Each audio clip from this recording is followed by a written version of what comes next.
stuff going on in the garden today. I've got just some like random chores I have to do, so I'm going to take you along for the ride today. It's probably nothing really exciting, but I'm going to be taking some cages down that I had made for my pepper plants because they're not using them at all for support. And I'm going to prune up some of my zucchini plants, so I'll show you how I do that. And I'm not sure what else really. Alright, so because we have sandy loam soil here and I used our native sandy loam soil in my garden beds, which you can see here, we are really prone to getting like potato bugs, or some people call them pill bugs or roly-polies.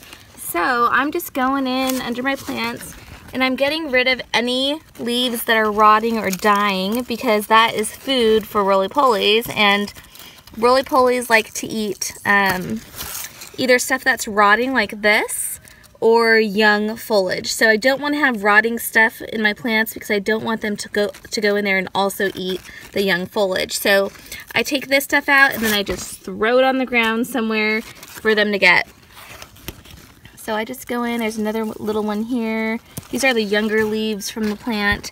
And then I also just check and make sure that there aren't any leaves touching the ground because I don't want my plants to get fungus or anything like that. So I usually will remove any leaves that are touching the ground also. You can see this one's nice and big, and once this is ready to fruit, like once these blossoms turn yellow and start to open up, I will prune these back heavily so that the bees can find the flowers as well.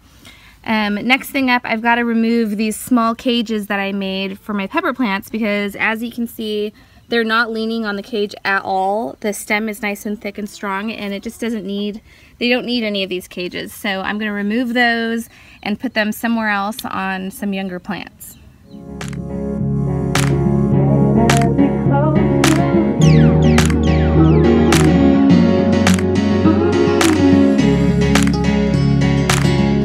Can I take it to a moment?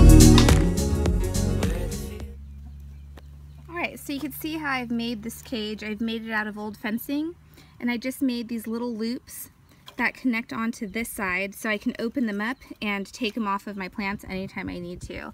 And I did the same thing for that tomatillo over there, and then these tomatillos that are in here that you can barely see, also this tomatillo, because I only like to keep them on there if they need the support. And you could tell this pepper plant does not need the support. It's really strong, and neither do any of these. These are California Wonders, or actually no, these are Big Bertha peppers, which I think are really similar to the California Wonders. So that's just an easy way to make your own little cages that are removable when your plants outgrow them.